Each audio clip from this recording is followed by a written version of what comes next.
Allez, on plonge directement dans le vif du sujet avec ce décryptage complet d'une formation de A à Z consacrée à Windows Server 2019. L'axe principal aujourd'hui, c'est la pratique. La théorie, c'est bien beau, mais en informatique, si on ne met pas les mains dans le cambouis, ça ne sert pas à grand-chose. L'objectif de notre analyse, c'est vraiment de voir comment passer de simples concepts abstraits à une maîtrise technique totale sur le terrain en suivant une méthodologie ultra rigoureuse. Au menu de cette feuille de route, 5 grandes étapes.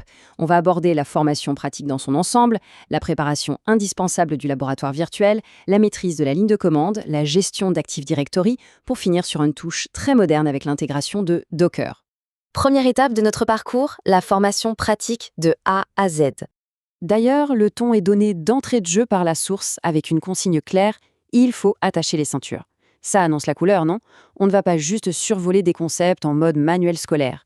On parle d'une immersion intense, bourrée de dizaines de tutoriels concrets. Chaque notion informatique se transforme immédiatement en action réelle.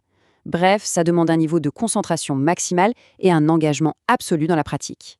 Ce qui est fascinant ici, c'est que même pour quelqu'un qui n'a jamais touché aux anciennes versions comme 2012 ou 2016, tout a été pensé pour construire une véritable compétence de zéro, sans jamais brûler les étapes. Et c'est crucial. En infrastructure, sauter une étape, c'est se créer une faille de sécurité ou d'instabilité complètement invisible qui finira par exploser au pire moment possible. L'idée, c'est vraiment de bâtir une fondation hyper solide pour atteindre l'expertise pratique que les entreprises exigent aujourd'hui. Et cette fondation commence par la deuxième phase de notre programme, la préparation du lab virtuel. Et oui, pour pratiquer sans tout casser, il faut un environnement de test en béton. Ça veut dire qu'il faut installer et dompter des hyperviseurs comme VirtualBox ou VMware. Ensuite, on passe par la case BIOS pour bien vérifier que la virtualisation est activée et on se remémore les bases des adresses IP pour monter un réseau virtuel qui tient la route. C'est littéralement le terrain de jeu idéal, l'endroit parfait pour faire toutes les erreurs possibles sans aucune conséquence sur le monde réel. Mais attention, ce n'est pas parce que c'est un laboratoire qu'on peut faire n'importe quoi. Adopter une méthodologie stricte ici, c'est non négociable. Par exemple, une simple erreur de configuration IP à ce stade, et c'est tout l'Active Directory qui refusera de démarrer plus tard. En appliquant les bonnes pratiques dès le départ, on s'évite des heures de frustration sur les modules les plus complexes. C'est de la pratique, certes, mais de la pratique chirurgicale et stratégique. Ce qui nous amène à notre troisième point, et pas des moindres, la maîtrise de la ligne de commande.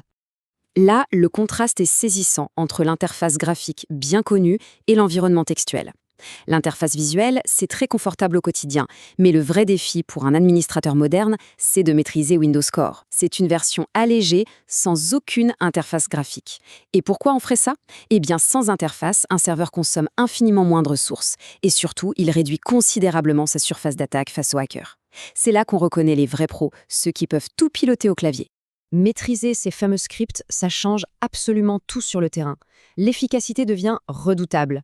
Une tâche ennuyeuse qui demanderait 20 clics et 5 bonnes minutes via les menus classiques, bam, elle est réglée avec une seule ligne de code.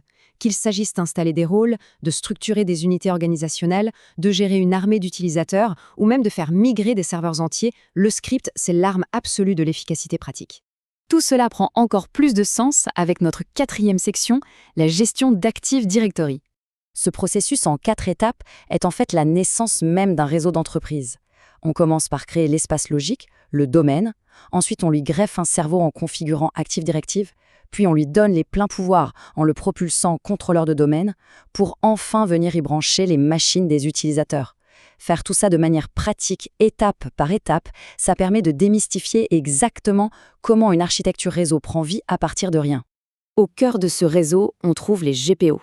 Les fameuses stratégies de groupe. Sur le terrain, c'est l'outil roi pour imposer une politique de sécurité.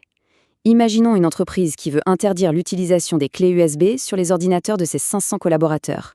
Au lieu de passer sur chaque machine manuellement, une seule GPO bien configurée règle le problème pour tout le monde en un clin d'œil.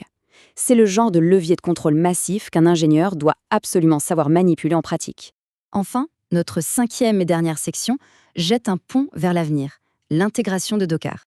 Faire tourner Docker directement sur Windows Server 2019, c'est une évolution majeure. Au lieu d'installer des logiciels ultra lourds sur le système central, au risque de créer des conflits infernaux, Docker permet d'emballer chaque application dans un conteneur léger, complètement isolé et standardisé. Apprendre à gérer ces conteneurs en pratique, ça transforme un simple administrateur système en un ingénieur hyper complet, capable de s'adapter aux environnements technologiques les plus modernes. Et le vrai enjeu, il est là. Il ne s'agit pas de rester cantonné à l'entretien de vieux systèmes poussiéreux. En fusionnant l'administration serveur classique avec les standards de développement actuels, on pérennise totalement son profil professionnel. Dans un marché de l'informatique qui évolue à la vitesse de la lumière, où la limite entre l'administration système et le développement n'existe presque plus, cette compétence pratique vaut littéralement de l'or. C'est ce qui nous amène à cette très belle citation tirée des sources. L'avenir appartient à ceux qui croient à la beauté de leurs rêves. La technique pour la technique, c'est vite limité, mais couplé à une vraie vision, c'est autre chose. Maîtriser toutes ces compétences hyper exigeantes, toujours par le prisme de la pratique, c'est ce qui permet de dépasser le quotidien pour aller bâtir des infrastructures informatiques vraiment ambitieuses et accomplir de grandes choses. Alors, avec un laboratoire virtuel réglé comme une horloge, une maîtrise totale de la ligne de commande et une parfaite intégration d'outils modernes comme Docker, la question se pose naturellement. Quelles infrastructures incroyables, ultra sécurisées et performantes la nouvelle génération de pros de l'IT va-t-elle bien pouvoir créer avec tout ça ? C'est sur cette interrogation fascinante que se clôture ce décryptage. Il ne reste plus qu'à passer à l'action, s'immerger dans la pratique et voir de quoi l'avenir sera fait.